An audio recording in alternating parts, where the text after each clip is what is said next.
Bakari Kiboga, mbona unatoa macho tu hutii neno? Ina maana unashindwa hata kusema alhamdulillah wewe mwanaume? Kwa mtu ambaye ni hanisi, mlajoni anafinula, angeweza kusema alhamdulillah kwa haraka. Lakini mwanaume lijali ambaye sio hanisi, ametahiriwa, ameenda jandoni, hawezi kusema alhamdulillah kirahisi namna hiyo kwa vitu vya mdonyole. Yani familia yangu nzima, mke wangu, mtoto wangu na mimi mwenyewe tunahamia kwa mwanaume mwenzangu. Ina maana sie wote tunaolewa na huyo mkongomani.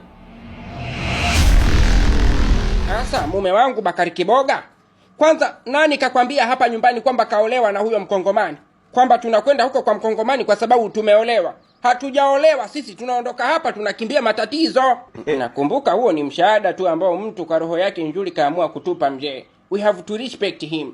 Lazima tumuheshimu, kwa sababu utapata wapi kijana ambaye anaweza kuikaribisha familia nzima nyumbani kwake, kwenye jumba lake la kifahari, akaamua kuwasaidia kulala kwake, kula kwake, each and everything. Sasa kwa nini tusikimbilie hii baraka? Mwanangu, unajua wewe ni mtoto wa kiume, sawa Sasa mtoto wa kiume kupenda vitu vya mdonyole, hiyo ni dalili ya utunyele. Huo ni utunyele uliopitiliza, kwa sababu haiwezekani hata kidogo. Hebu chukulia kwa mfano, hii ingekuwa ni taarifa ya habari, kichwa chake kingelikuwaje?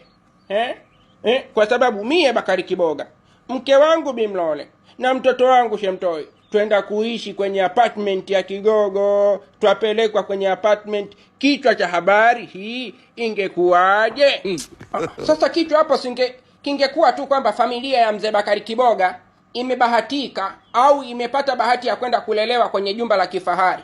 Kwa upande wa mamayo, hiyo ndo kaona hiti kwamba ndo kitakuwa kichwa cha habari hicho. Na wewe Shemtoi, kingekuwa kwamba familia ya mzee Bakari Kiboga imeokota dodo chini ya mpera kwenda kuishi kwenye apartment ya mkongomani. Hakuna, wote mmebwabwaja. Kichwa ambacho kitasambaa kutokana na hili tukio ni kwamba familia ya mzee Bakari Kiboga imetolewa posa na kuolewa ndoa ya mkeka na mkongomani na kwenda kuishi katika apartment ya gharama. Haya maisha mimi siwezi kuyakubali hata siku moja. Siwezi, mie lijali mwanamume. Siwezi kutolewa hapa na familia yangu eti nahamishwa na mwanamume mwenzangu kwenda kuishi kwenye apartment. Hilo swala haliwezekani. Wakati unasema hivyo Bakari Kiboga, maneno makali hayo, fikiria kuhusu Zumbe. Zumbe atakuja kuteketeza kila kitu hapa. Kizazi kitakwisha hiki. Ndio maana mimi nimekwambia mme wangu, hii ni dharura. Sio kwamba tunakwenda huko tunapenda, hapana. Ni dharura hapa, tunatakiwa kuondoka. Tutakwenda kukaa huko kwa huyo kijana, baada ya siku kadhaa tukiona Zumbe kapotezea, basi tutarudi nyumbani kwetu. Ni hivyo mje. Hata mimi nilikuwa nataka nisheme hivyo kwamba hatuendi kukaa huko milele. Tukikaa milele kwa yule bwana, maana yake ni kwamba kama tumeolewa sasa kweli. Tunaenda kukaa almost 1 week or 2 week or 1 month, depend to mood of Mr. Zumbe. Tunategemea Zumbe akiwa ametulia, ametukaushia, basi tunarudi kuishi kwenye nyumba yetu mje. Lakini mimi bwana, naomba mje wangu tuondokeni, twendeni. Mimi nimemuomba yule bwana akakubali. Nimemuelezea situation, akasema waambie wazazi wako mje muishi nyumbani kwangu. Jamani, kwani kichwa cha familia hapa ni nani? Ni wewe mje. Ni wewe babangu. Anayetakiwa kusikilizwa decision yake, maamuzi ni nani? Ni wewe babangu. Sasa mimi maamuzi yangu kama kichwa cha familia ni kwamba sito subutu kuruhusu familia yangu kwenda kwa yule bwana mkongomani. Mimi naenda kwa kweli. Mimi siko tayari kubaki hapa nije nitekwe tena, sijui nifanywe matatizo gani na mzee Zumbe. Mimi nitaondoka. Hata mimi naondoka kwa sababu tayari nishamkata makende yule bwana, hata kubali kuniacha salama. Wewe Shemtoi, unyangisha. Kwa hiyo mke wangu nawe unakwenda? Na mimi naondoka ndio. Mnanisaliti. Tuondoke. Siwezi kwenda. Mimi wacha nifie hapa, lakini hapa mimi siondoki. Siwezi kuondoka nyumbani kwangu kwenda kukaa kwa mwanaume mwenzangu. Nilijua tu Bimlole kwamba unamtaka yule mkongomani. Kwa? Bimlole, mke wangu unamtaka mkongomani. Wewe Bakari.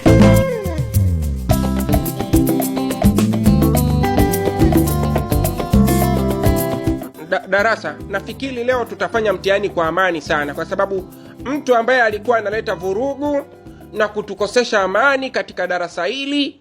Tayari kashafukuzwa. Na pia tunamshukuru sana mwalimu yule wa michezo kwa kutufukuzia lile baba, kwa sababu lile ni chizi jenda wazimu kabisa. Mimi sijawahi kuona mwanafunzi mtukutu kama yule. Mchawi, chawi kalia mwiko kabisa. Mimi sijawahi kuona. Kausha. Yuko wapi kwani? Haya. Ongea, endelea kuongea madam, lakini jitahidi kuwa na mipaka. Alafu pia ubakize akiba ya maneno, usiongee ukamaliza maneno yote. Linaweza likakukuta la kukukuta muda wowote ule. Alafu mimi nilikuwa na shauri ni bora uendelee kugaa mitihani tu kuliko kuanza kubwabwaja kuongea vitu ambavyo havikuhusu. Na mimi niko sambamba na Sam Cheupe, madam msimamizi wetu. Endelea kugaa mitihani, fanya kilichokuleta kwenye chumba cha mtihani kuliko kuanza kubwabwaja na kuongea vitu ambavyo vitakuletea matatizo zaidi. Utapata matatizo na utakosa mtu wa kukusaidia.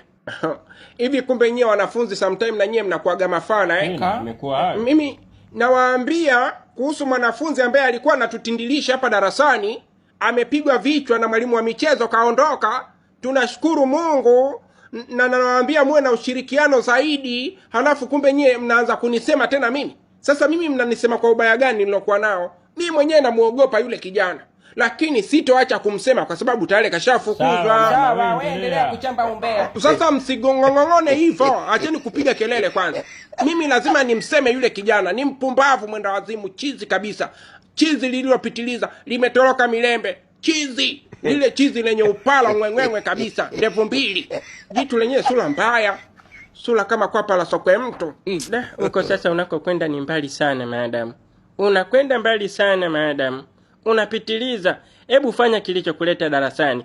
La sivyo nitakufanya kitu kibaya hapa nikuumize zaidi. Na sasa hivi nikikupiga kimbola hunyanyuki tena. Yuko wapi?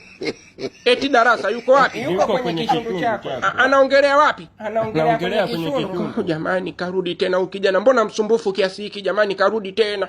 Ngoja nikamuite mwalimu wa michezo. Ngoja nikamuite.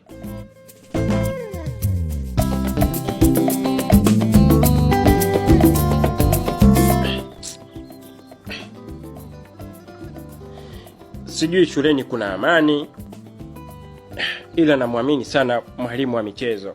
Yule ni mwalimu Nangai. Najua akiwepo yule shuleni kwangu amani kidogo inatawala. Sijui ameweza kumeneji lile vurugu la Kitundu na baba yake mzee Msegena. Sijui ndo Kitundu anaendelea kufanya mitihani tu aliyakuwa nishamfukuza shule.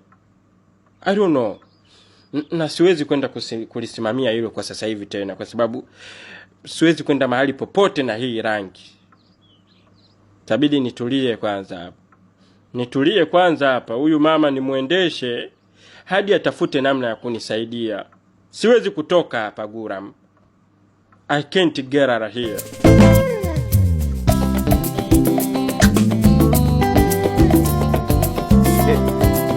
Dr. Martha, samahani kwa kuchukua muda wako.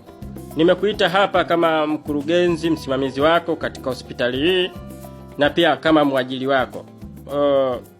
Huyu mzee hapa nadhani unamsimamia wewe, si ndio? Huyu mzee anahitaji kufanya majaribio ya kile ambacho umemfanyia matibabu.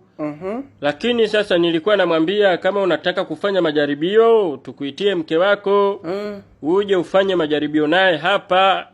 Akakataa katu akasema yeye hana mke, anakuomba wewe kwa bajeti ya shilingi milioni 10 mfanye jaribio hilo japo kwa dakika chache ili aangalie kama kizazi chake kiko sawa. Bajeti ni shilingi milioni 10, na zingatia kwamba dakika chache tu za kufanya majaribio. Huenda tukachukua hata dakika 5 tu basi. Kidogo, kiduchu.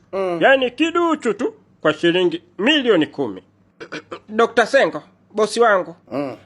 Kwa heshima yako naomba nimpunguzie tusi huyu baba, maana nilimwandalia bonge la tusi, lakini acha tu nimtukane kwa hiki kidogo. Mzee Zumbe, makalio yako. Kama pesa zako zinakuasha, ziende zikamwashie kwa bibi yake. Mimi siko tayari kufanya huo ufala hata kwa shilingi milioni 100.